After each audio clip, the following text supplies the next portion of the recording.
Amelia Burke had never considered herself someone who picked fights with bureaucracies. She wasn't a rebel, nor a woman who liked conflict for its own sake. Her house was her peace. Her routines were stable, and her trust in institutions, though weathered, still existed in some quiet, persistent form. Nestled on the corner of Winslow and Harper Avenue, her modest one-story house stood like a sentinel of the older neighborhood, a property with actual soil and roots, unlike the newer prefab units that had sprouted like mushrooms after a rainstorm over the last 5 years. Her late husband, Charles, had once dug trenches in that yard by hand, laying irrigation lines without any permits or permission, just so they could have fresh vegetables and keep the water bills down. After his passing, Amelia kept everything as it had been, not out of nostalgia but out of a silent respect for how much work had gone into building a life there. That land mattered. It wasn't just a patch of grass and a driveway, it was a boundary, both physical and symbolic, where her control ended and the rest of the world began. That boundary was breached on a Tuesday morning without warning. She had returned from her early grocery run and noticed something strange on her sidewalk. A large orange cone, 2 safety vests thrown over a green utility box, and a jackhammer resting beside a trench cut directly into the concrete. Her stomach dropped. Not in panic, but in confusion. No one had requested work.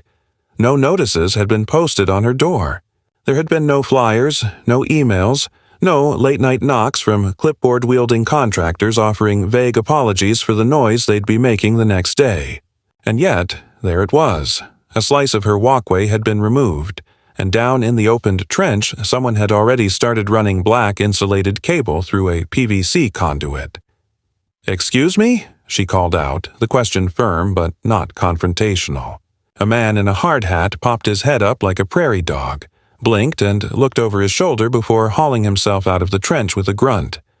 His vest read Civic Fiber Initiative, a name she had never heard before.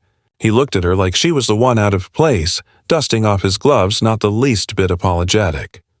"Ma'am, we're just finalizing the line drop for the district's fiber rollout," he said. "You're actually one of the last homes we had to connect. Shouldn't take more than a few hours." "I didn't approve any line," Amelia replied, crossing her arms, "and I'm not part of any fiber rollout. This is private property. Did someone give you permission to be here?" The worker sighed, pulled a laminated sheet from his back pocket, and handed it to her. "All pre-authorized through the Neighborhood Infrastructure Planning Board," he said. "That includes easement access for upgrade corridors." She scanned the document. It was a general notice, vaguely worded with no address or signature.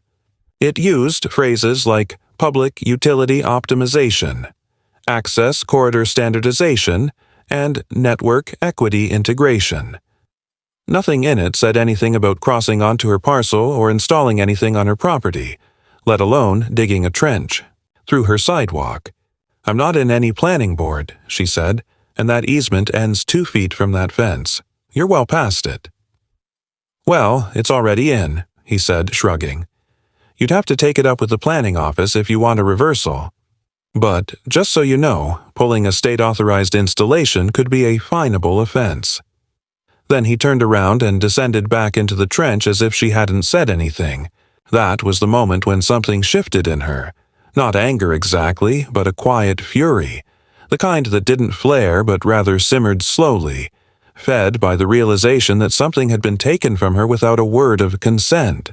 It was the exact feeling you get when you wake up and find a stranger sitting in your kitchen with a cup of coffee in hand, acting like they've always belonged there.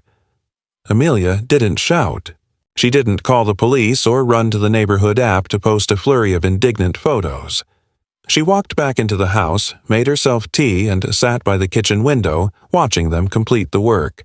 She noticed the way they hurried, almost like they knew they weren't supposed to linger too long. The trench was filled, the conduit sealed. A small gray panel was affixed to the back corner of her garage, without warning, without explanation. And then they left, leaving no paperwork, no business card, no indication of what exactly had just happened. The next day, she tried to make sense of it. A call to the number on the utility box got her nowhere, only a chirpy voicemail directing her to a website that loaded blank pages. She called City Hall. She was redirected 4 times and eventually told that her area had been designated a digital expansion zone and that participation was encouraged for future-proofing community access. That was a word they used more than once. Encouraged. Not required, but that didn't stop them from digging into her land, using her home as a relay point. Her connection to the internet hadn't changed, and she hadn't subscribed to any new service, yet now she had a box mounted on her wall humming faintly in the night and cables running beneath her rose bushes. She didn't sleep well. The next morning, her regular connection began to fail. Slowdowns, outages, unexplained reroutes through unfamiliar IP addresses. She'd call her longtime ISP and hear the same script. "We're noticing network congestion in your area. Our technicians are working on a solution." But the problems didn't feel random. They felt targeted. By Friday, a knock came at the door. It was Karen. Not just any Karen, but the Karen.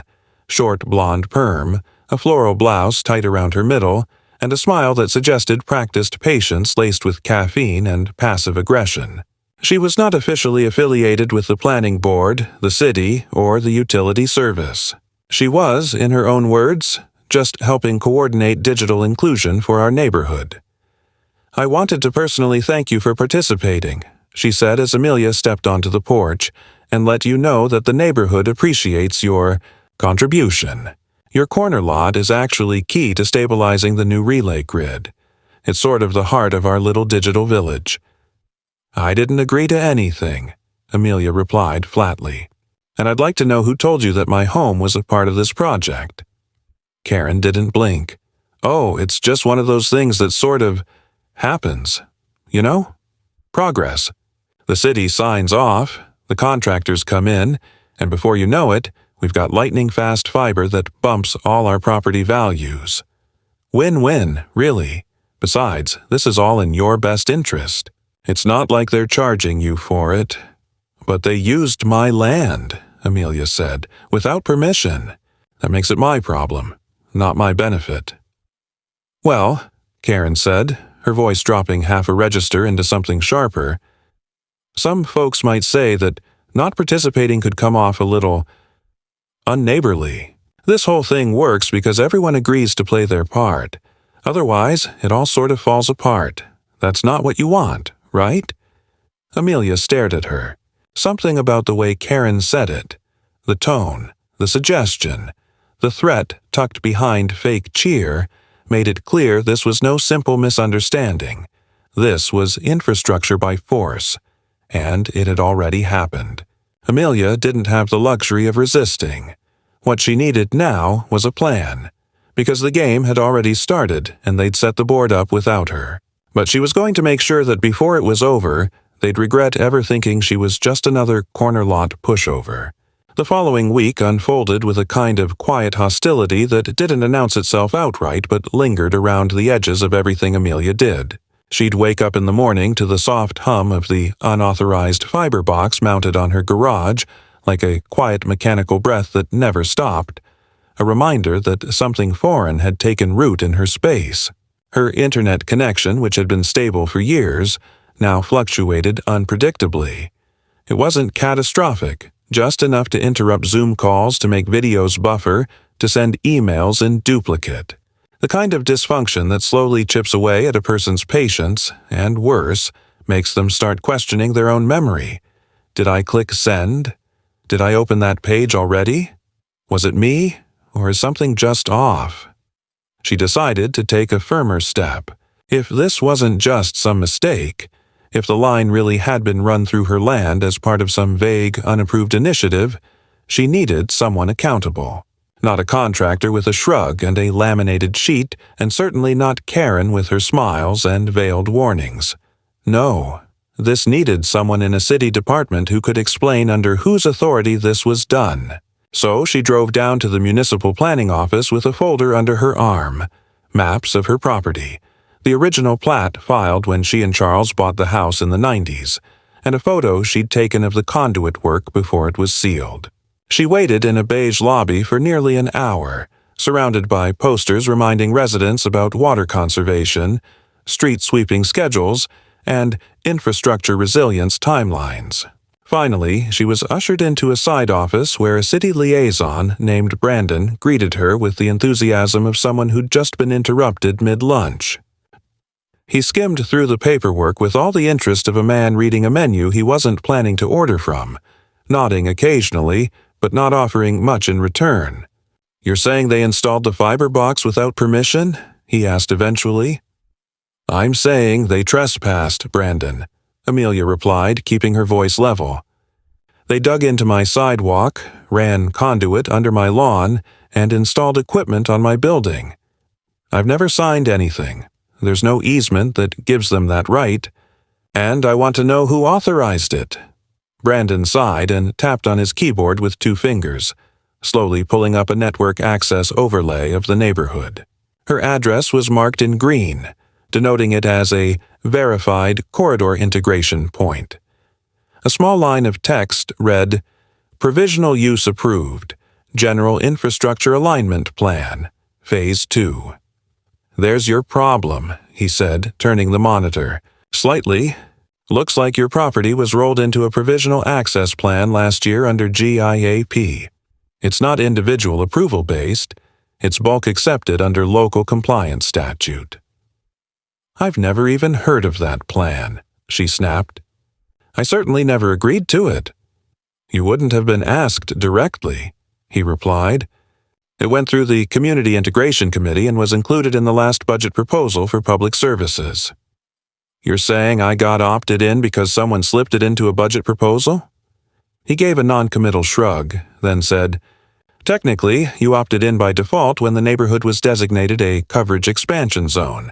And once that happens, network providers get partial right-of-way authority, especially if their plans bundled with other utility upgrades. You'd have to petition for removal, but it'd probably go nowhere. They'd argue your address is already integrated into the routing structure." Amelia leaned back in her chair, lips pressed together.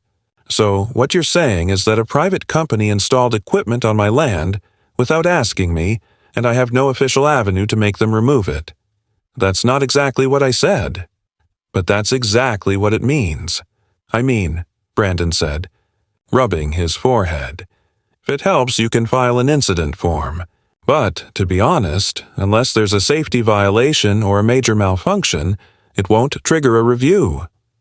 She stared at him for a long moment before quietly gathering her papers. "I'll take my chances elsewhere," she said, standing. When she stepped outside, the sunlight was sharp and metallic. She didn't go straight home. Instead, she parked by the local library and sat in her car for nearly 40 minutes.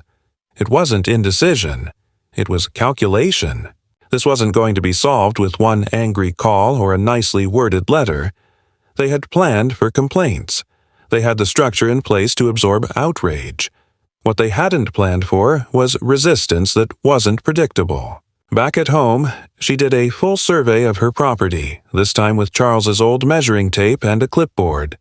Every inch of her land, every corner of her sidewalk, every hidden line, she documented it all. She wasn't going to rip anything out herself, not yet. That would be exactly what they wanted, to provoke her into damage they could use against her. Instead, she recorded, measured, and backed up every piece of evidence 3 times over. Then she did something she hadn't done in years. She hired a surveyor. The man was polite, fast, and professional. Within 2 days, she had an updated certified plat map showing that the fiber installation clearly encroached beyond the public easement. It wasn't much, just about 18 inches past the boundary line, but it was enough to matter. She included the report in a letter and sent it to the address listed on the back of the fiber box. Certified mail. It came back unsigned. She sent it again, this time to the office of Civic Fiber's regional headquarters. No response. A week passed. Then 2. Then came the envelope. It was tucked under her front doormat, not mailed, not delivered. Plain, cream-colored with her name typed in a large block font. Inside was a single sheet of paper. No logo. No letterhead. Just one sentence. Tampering with network critical infrastructure is prosecutable under state and federal law. That was it. No signature, no contact number, no explanation. Just a sentence. She read it twice. Then again. The words weren't threatening in tone, but the delivery was. It wasn't mailed. It wasn't recorded. It was placed. By someone who had come onto her porch without her knowledge, without her invitation. And that changed the game entirely. Now it wasn't just about an unauthorized installation. It was a message. Someone wanted her quiet, and they wanted her afraid. But fear wasn't the emotion she felt. It was something colder, more useful. Amelia Burke wasn't built to break under pressure. They'd made a mistake. They thought they could bully her. They thought a woman alone in her 60s would just accept things and fade into the background. But they didn't know who they were dealing with. She wouldn't shout. She wouldn't vandalize. She would do exactly what they hated most. She would plan, and she would fight, and she would win. And she would do it quietly, methodically, legally, until the very system they used against her would turn to face them. She looked down at the letter one last time, then calmly tore it in two and placed the pieces in her kitchen sink. She didn't burn them. She didn't film it for show. She turned on the tap and watched the ink dissolve into nothing. 3 days after the letter appeared beneath her doormat, Amelia returned from the grocery store to find a city vehicle idling at the edge of her property. It was unmarked, save for a small blue magnet on the passenger door that read, Network Utility Compliance. The man standing next to it wore a lime green vest and sunglasses, holding a tablet in one hand and what looked like a laser measuring tool in the other. He didn't acknowledge her when she pulled into her driveway. He didn't introduce himself or ask permission before walking along the perimeter of her lawn, occasionally kneeling to inspect the trench line where the fiber had been laid. When she stepped out of her car, he didn't even flinch. "Can I help you?"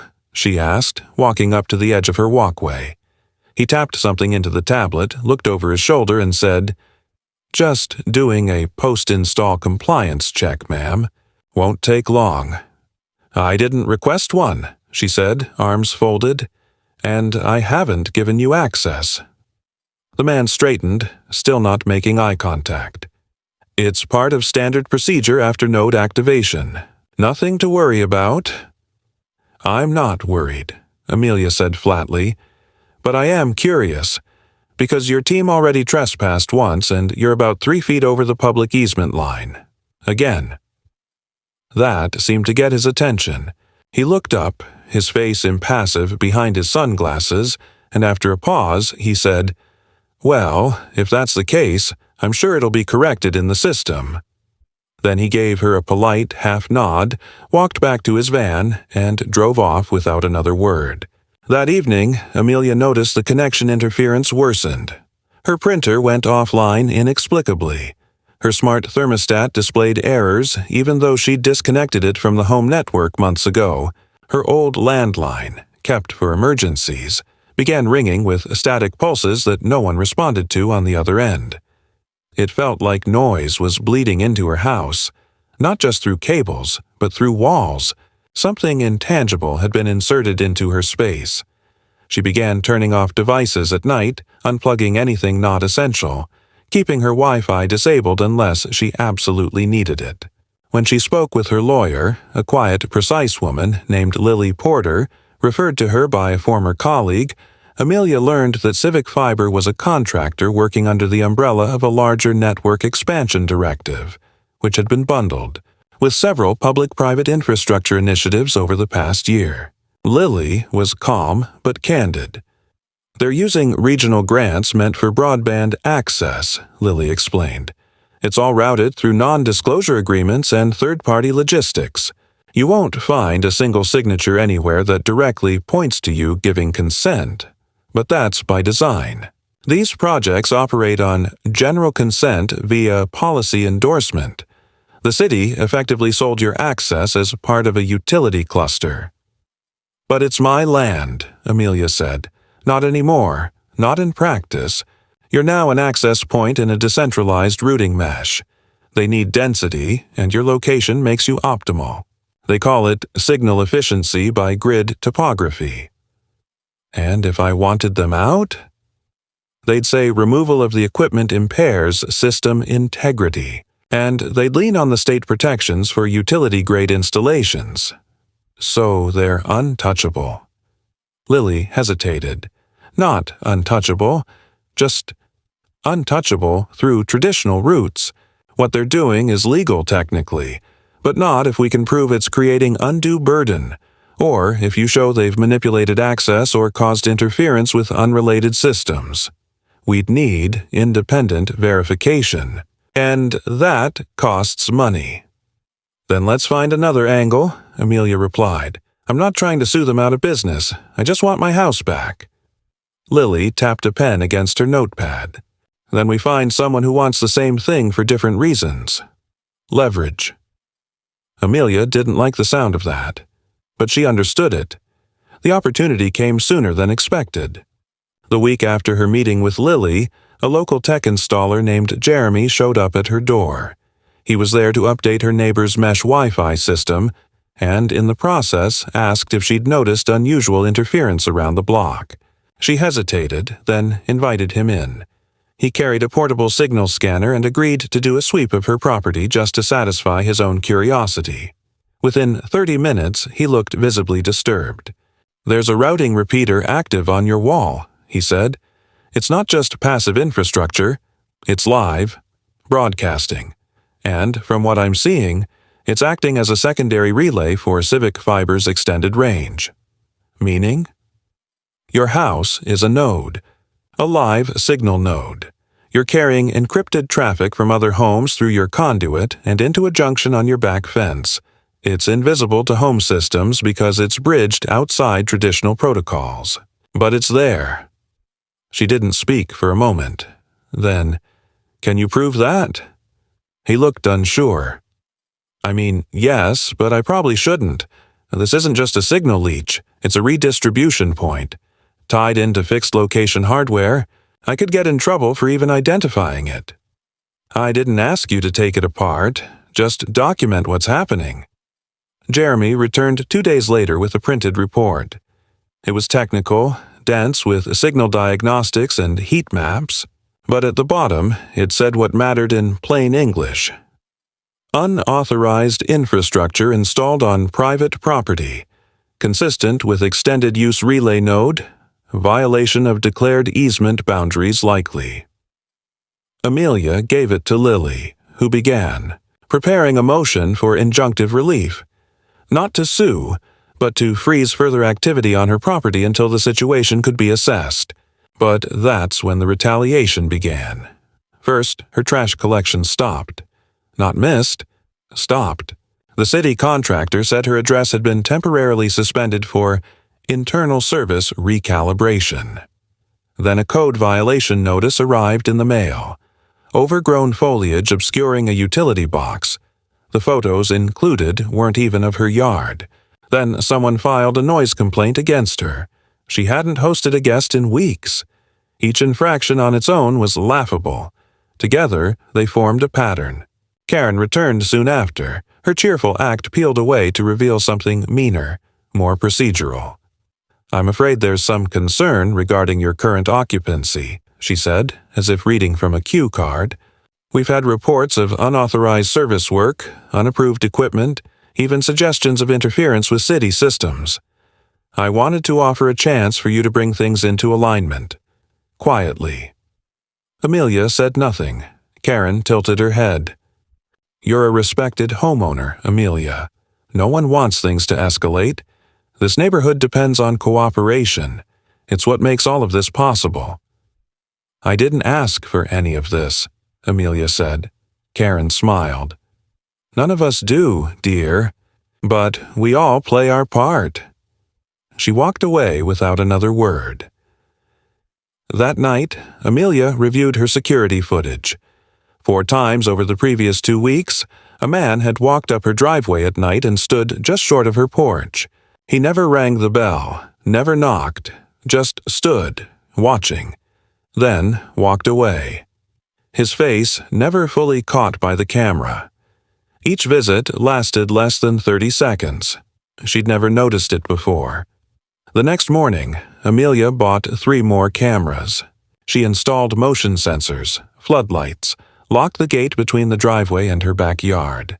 She wasn't paranoid. She was calculating, because it was clear now, and this wasn't just about fiber or bandwidth or right-of-way easements. This was about presence.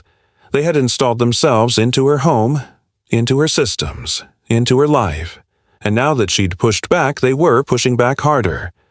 But that was the difference between a trespasser and a builder. Amelia had put roots into that house. They'd merely plugged in, and when it came time to unplug something, she knew exactly where to start. It was a quiet Thursday morning when Amelia received the envelope that shifted everything. Unlike the veiled threats and pseudo-legal notes she'd already grown accustomed to, this one arrived by certified mail, signed by a name she didn't recognize and bearing the seal of the Regional Telecommunications Commission. It wasn't from the city, and it wasn't from Civic Fiber. Inside was a standard compliance notification citing a formal complaint made by Network Entity 47B, alleging that Amelia Burke was operating a personal data redistribution node without authorization. The wording was stiff and bureaucratic, but the implication was unmistakable. They were accusing her of hijacking their signal, of stealing bandwidth, of interfering with the system they had illegally buried under her own lawn. It was so audacious, she almost laughed. Instead, she drove straight to Lily's office and placed the letter on her desk without saying a word. Lily read it, her brow tightening. Then, after a moment of silence, she picked up her phone and placed a call to a contact Amelia hadn't heard her mention before. The call was brief, tense, and when she hung up, Lily didn't offer immediate explanation, just slid the letter into a folder marked Escalation, and told Amelia she needed 1 week, no questions asked. For Amelia, that silence was proof enough that the game had changed. This wasn't just about her property anymore. Someone higher up was now aware of what she was resisting, and they didn't like it. But unlike the city contractors and the neighborhood enforcers, this new force wasn't using street-level tactics. They were going after her on paper through obscure federal codes and alphabet agency seals, with accusations that sounded impossible but required hours to refute. It wasn't a scare tactic anymore. It was a time sink, a legal smothering, a fight designed to wear her down until she surrendered simply to make it stop. But they'd made a strategic mistake. They'd tried to turn her into the aggressor, and that opened a door she hadn't expected. It started with a knock, an actual, polite knock, on her back gate. Not the front, where Karen and the others had made their appearances, but the garden gate that opened into the alley behind her property. She rarely used it. No one did. But standing there was a young man in plain work clothes, a faded logo on his cap reading Ground Root Networks. He wasn't there to sell her anything. He wasn't holding a clipboard or brochures. He just introduced himself as Nolan, said he'd heard about her situation through channels, and asked if she had 10 minutes to talk. Amelia didn't open the gate immediately. She asked who had sent him. He smiled faintly and said, "Let's just say we've been watching how Civic Fiber handles expansion, and we're interested in offering an alternative, one that respects property rights." It sounded like marketing speak, but then he added, "We don't need to dig, we just need one place to anchor." That got her attention. Inside, he laid out the story plainly. Ground Root was small, local, and legally recognized as a P2P fiber mesh provider. Unlike Civic Fiber, they didn't run centralized grids. They connected directly between homes with point-to-point encryption and consent-based access. No bundles, no silent data rerouting. They weren't philanthropists, Nolan admitted. They charged for service and they expected users to participate in maintaining small pieces of infrastructure. But they had no interest in coercion. What they needed was a strategic foothold in the region. Amelia's corner lot wasn't just valuable because of its location. It was ideal because it was already connected to Civic Fiber's stolen network. If they could piggyback a legal node into that cable and document it, they could expose the entire system and begin carving away users who wanted out. Amelia asked what would happen if Civic Fiber found out. Nolan was honest. They'll fight. They'll lie. But they can't call us illegal, and they can't stop users from migrating once they see they have a real option. The offer wasn't impulsive. It wasn't romanticized. It was, in the plainest sense, an opportunity to fight infrastructure with infrastructure, to stop battling invisible policies and instead install something tangible on her terms. That evening, Amelia walked her property with Nolan. He didn't bring tools. He brought a small scanner, measured signal bleed from the Civic Fiber node, and pointed to a single place on her detached garage where ground root could place a narrow panel, about the size of a bathroom tile. It would take 10 minutes to mount, 20 to initialize. She wouldn't even notice it. But her house would no longer be a stolen relay. It would be a competitive anchor. The installation happened 2 days later. No permits, no announcements.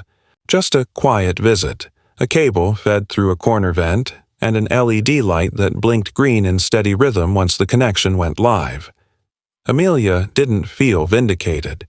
She felt prepared. Word spread slowly, but it spread. 3 houses on her block requested ground root installs within the week. They weren't public about it. Civic Fiber's reach was still strong, and fear still hung in the air. But small changes began to appear. Smart home devices stopped auto-routing through Civic Fiber's cloud. Neighbors stopped mentioning the digital village. Karen didn't appear once.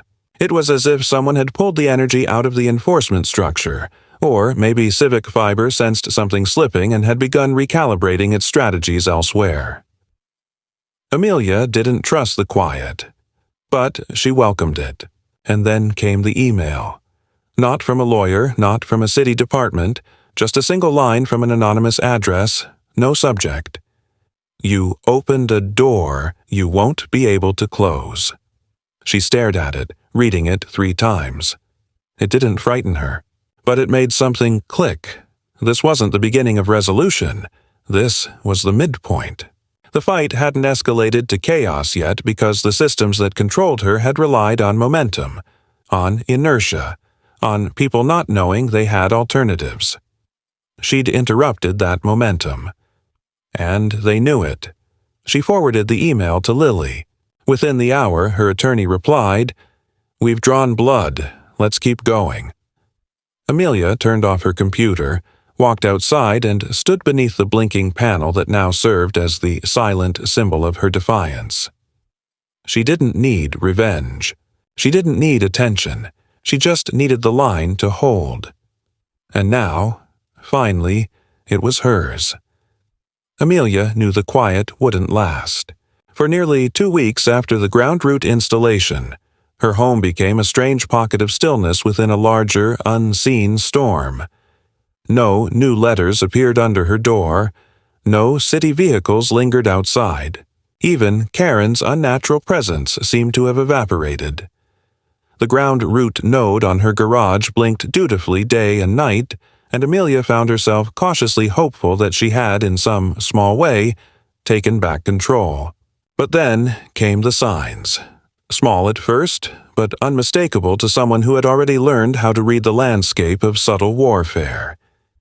It started with her property tax pre-adjustment notice. Delivered early, almost suspiciously early, the document claimed a reevaluation of her home's value was being triggered due to enhanced utility infrastructure footprint. That phrase stuck out like a nail in fresh paint. There had been no improvements, unless, of course, Civic Fiber had declared her home their asset. She called the assessor's office, waited 40 minutes, and got a young voice that spoke in circles. When she asked for the basis of the enhancement, she was told that equipment installations and grid dependencies had been registered to her parcel. She hung up and called Lily, who responded not with outrage but with a kind of resigned tension. "They're treating you like a data center," she said. They're trying to redefine your residential status under commercial use thresholds. That lets them justify your being a broadcast point. It also makes your resistance harder to maintain. Amelia asked what it would take to reverse that. Lily's answer came without pause. Proof that you didn't consent to the infrastructure, plus a documented competing service agreement. You already have both, but now they're playing jurisdictional poker. If they can force a state-level reclassification, your county protections mean nothing. So what happens then? Amelia asked. They'll fine you for unauthorized commercial activity. Then they'll recommend revocation of your residential permits. The air in Amelia's house felt colder after that call. She walked room to room in silence, trying to measure where the danger was pressing from. These weren't accusations she could simply swat away with logic and documentation. This was systemic maneuvering, a campaign of definitions. They were redrawing the language around her until her own property no longer meant what she thought it did. And then, the next blow. A letter, this time not from any city or telecom agency, but from her homeowner's insurance provider. Due to increased liability exposure from unauthorized modifications involving high-voltage communication systems, her policy would be reevaluated within 30 days. Her premiums might triple. Her eligibility could be withdrawn. It didn't even mention Civic Fiber or Ground Route by name, just veiled references to conflicting equipment placements. Lily confirmed her suspicion. Someone had submitted an incident report that framed Amelia's garage as an experimental broadcast zone operated without professional oversight. In the eyes of her insurer, she was running some kind of illegal tech lab. I've never even touched that panel, she said aloud. That doesn't matter, Lily replied. They just want you unstable, financially, legally. It's pressure, not prosecution. Amelia didn't sleep that night. It wasn't fear, it was calculation. The more she thought about the pattern, the clearer the strategy became. They weren't trying to defeat her in one stroke. They were engineering collapse. Uncertainty in layers, cuts around the edge of her life, hoping she'd bleed out through slow policy attrition. It wasn't just revenge. It was a message to anyone else who might consider following her path. She called Nolan from Ground Route the next morning. He came over within the hour, listened as she explained the insurance situation, the tax reclassification, and the general escalation. Then, without theatrics, he said, "It's time to show them this isn't just about you anymore."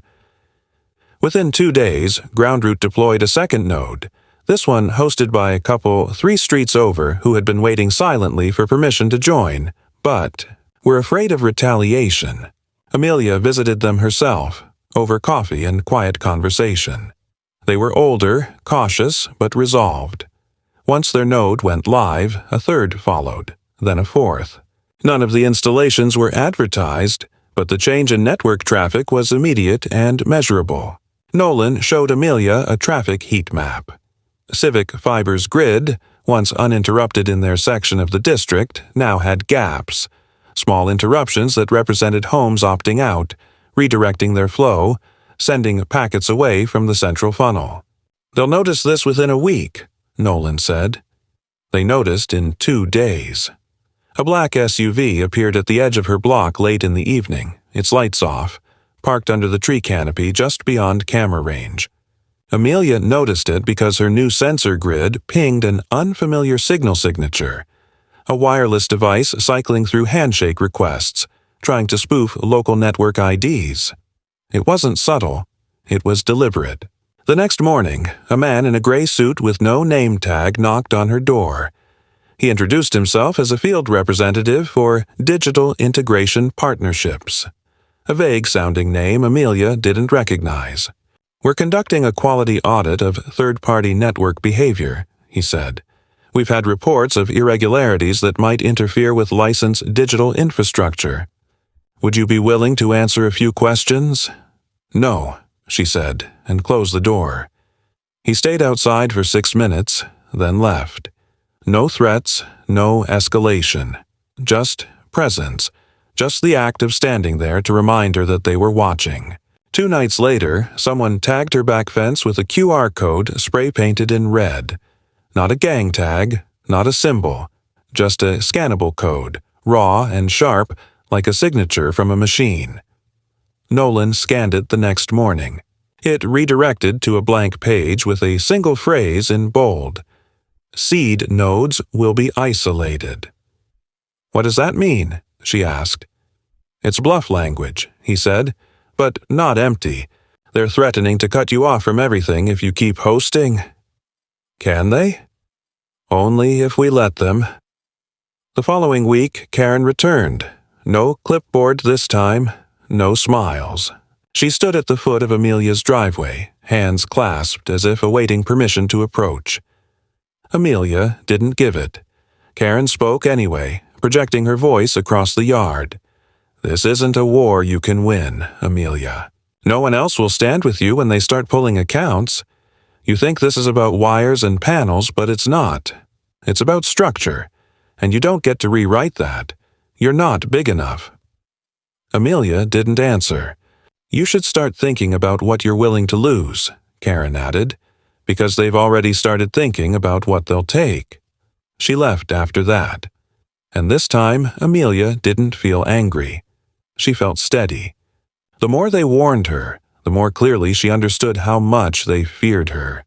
Because they didn't fear her house or her node.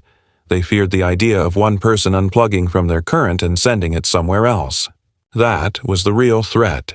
Not rebellion, but rerouting. Not rage, but refusal. She turned off the porch light and went inside, knowing they were only just beginning. But now, so was she. The storm didn't arrive with sirens or subpoenas. It came in the form of silence, a measured, mechanical kind of stillness that settled over Amelia's home like a velvet curtain being drawn. On a Monday morning, everything stopped. Her lights flickered, her heating system reset, and the small ground root panel on her garage went dark, its usual blinking green replaced by a single red light. No warnings, no notifications, no outage reports. Just that hollow absence. Amelia stood in her kitchen, staring at the blank screen of her tablet, her fingers motionless above the display as she waited for something, anything, to reconnect. Nothing did. It was as if her house had been digitally amputated, severed from every grid it once belonged to. She called Nolan first. No answer. Then she tried Lily. Voicemail. Even her backup phone, an old prepaid model she kept for emergencies, refused to send texts.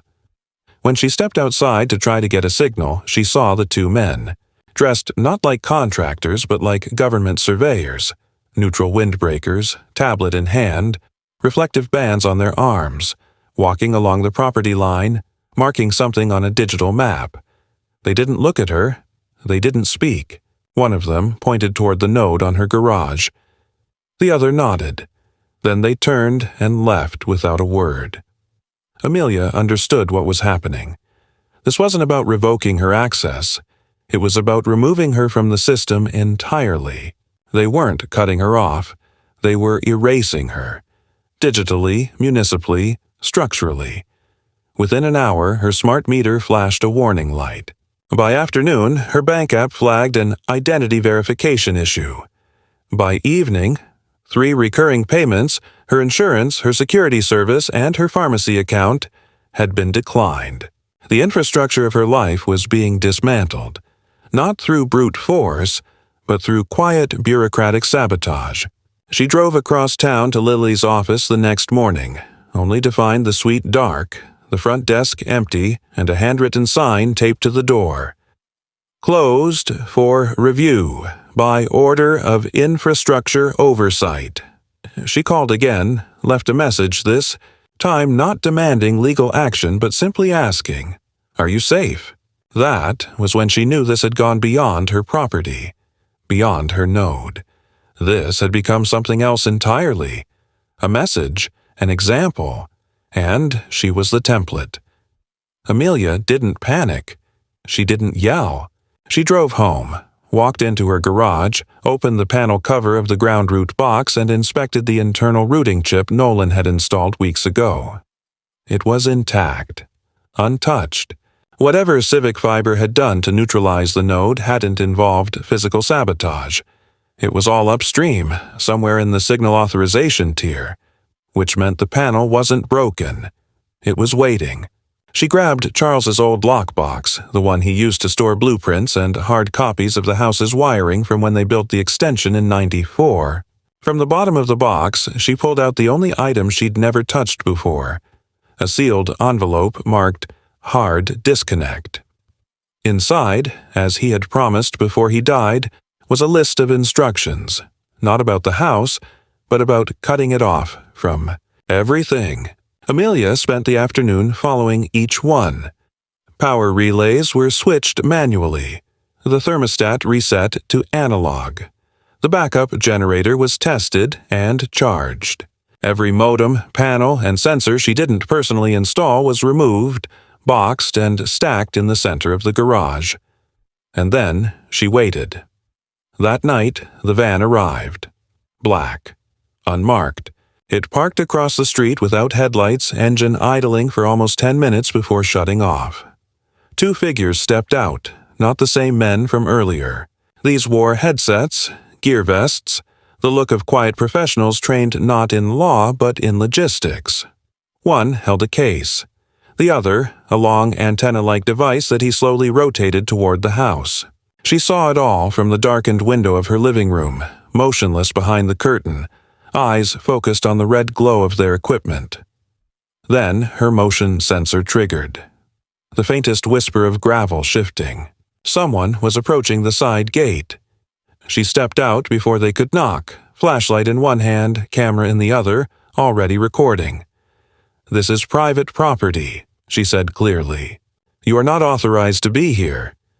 The man with the case looked up, emotionless. "We're here to perform a hardware sweep. There's been a security breach linked to this location." "You are not law enforcement," she replied. "You have no warrant." He didn't argue. Instead, he said, "You're interfering with a federally supervised pilot program." "That program ended the moment you installed it on my wall without consent," she said. "And if you don't leave, I will call the police. The real ones." Still no reaction. The man with the antenna paused. "Signal is clear," he said. "Nothing's active. Ground unit's cold." The other one gave a subtle nod. Then, without another word, they turned and left. The van pulled away, slowly, almost reluctantly, disappearing down the hill. Amelia stood there until the taillights were gone. Only then did she allow herself to exhale. The house was dark, quiet, and for the first time in weeks, completely hers again. The next morning she met Nolan in the alley behind the house. He looked tired, paler than usual. "I'm sorry," he said. "They hit 6 nodes. Ours and others. All of them dark. 2 of our engineers were pulled from a site yesterday. Regulatory audit. But it's not over. That panel you have, it's dormant, not disabled. I can reroute it, but if I do, you'll become their target again." She didn't hesitate. "Do it," she said. Nolan nodded once. "Then we give them something they can't ignore." It took 5 hours. Reconfiguring the panel, splicing a private uplink through a dedicated frequency band, one they'd never expect. When it activated, the red light blinked once, then shifted to blue. It was the only node of its kind in the region, the first fully independent bridge system in the network. That night, Amelia wrote a single sentence on a sheet of paper and taped it to her front door. "You built through me. Now I'll build over you." Then she turned off the lights and went to sleep. Not because it was safe, but because it was finally hers. Weeks passed without further incident, and the absence of conflict felt almost suspicious. No new letters arrived. No visits from uniformed nobodies with hollow job titles. The unmarked vans stopped idling across the street. Karen disappeared entirely. Her absence louder than her presence had ever been. For the first time since the trench was dug across Amelia's walkway, the silence didn't carry weight. It felt earned. The house was quiet again, not because it had been abandoned by its adversaries, but because it had been fortified against them. And the blinking blue panel on the garage, unobtrusive yet pulsing with life, had become something more than a piece of tech. It was a declaration, a counterweight, a refusal carved into the skin of her home. Lily resurfaced in a measured, cautious way, by letter, handwritten, and discreet. Her firm had been shuttered during an interagency compliance review, but no charges were filed. She simply disappeared from her role, her license temporarily suspended pending ethical reassessment. It was legalese for exile, but the note included something more useful than apologies: a contact. A retired FCC analyst named Sharp, who had taken quiet interest in the way unauthorized grid overlays were being embedded into residential lines. The enclosed number had no area code. When Amelia called it, the man on the other end asked one question: "Are you ready to log the transfer point?" She answered yes. 2 days later, Civic Fiber's signal vanished from her property map. There was no press, no official notification. The erasure happened silently, just like the intrusion. Her node stayed live, now tethered to an entirely separate system, legally gray but structurally sound. Ground root expanded cautiously, word of mouth only, careful not to provoke full retaliation. Amelia never asked for credit. She didn't attend any meetings or participate in the strategy calls Nolan hosted with other early adopters. But each week, more homes lit up blue. Quiet conversions. No headlines. Just a slow, unignorable drift away from the monolith. The reassessment of her property value reversed without explanation. Her insurance premiums returned to baseline. Her identity verification issues resolved themselves. Systems that once resisted her presence now simply processed her as if she'd always been there. Amelia understood that this was no apology. It was a recalibration, a machine deciding she was no longer a threat, or perhaps no longer worth the effort. Either way, she accepted the outcome. Then, one Sunday morning, she saw Karen again. Across the parking lot of the grocery store. Her frame was heavier, her blouse tighter, the same floral pattern stretched over the same smug posture, but there was no clipboard in her hand, no performance of neighborly dominance. She stood in line with a basket, watching as the self-checkout light blinked red. For a moment, Amelia wondered if she would say something. Reignite the dance. But Karen didn't look at her, just swiped her card again and waited for the machine to comply. It didn't. Amelia walked past her without a word, the corner of her mouth lifting just slightly. Not a smile. Not gloating. Just a private note to herself, a reminder that some systems never evolve, and some simply fade, outpaced and outbuilt. That afternoon, she sat on her porch for the first time in months without watching the road. No surveillance, no tension. She sipped tea. Read a paperback. Checked her uplink dashboard just once to see how many devices were routing through her node that day. 27. It was nothing compared to Civic Fiber's reach, but she didn't care. Each one was a line someone had chosen. Not been tricked into, not strong-armed, not buried in concrete without permission. Chosen. It was enough. In the mailbox that evening was a letter from Ground Root. Not typed, handwritten. It thanked her, not for bravery or for leadership, but for holding the line long enough for others to step in.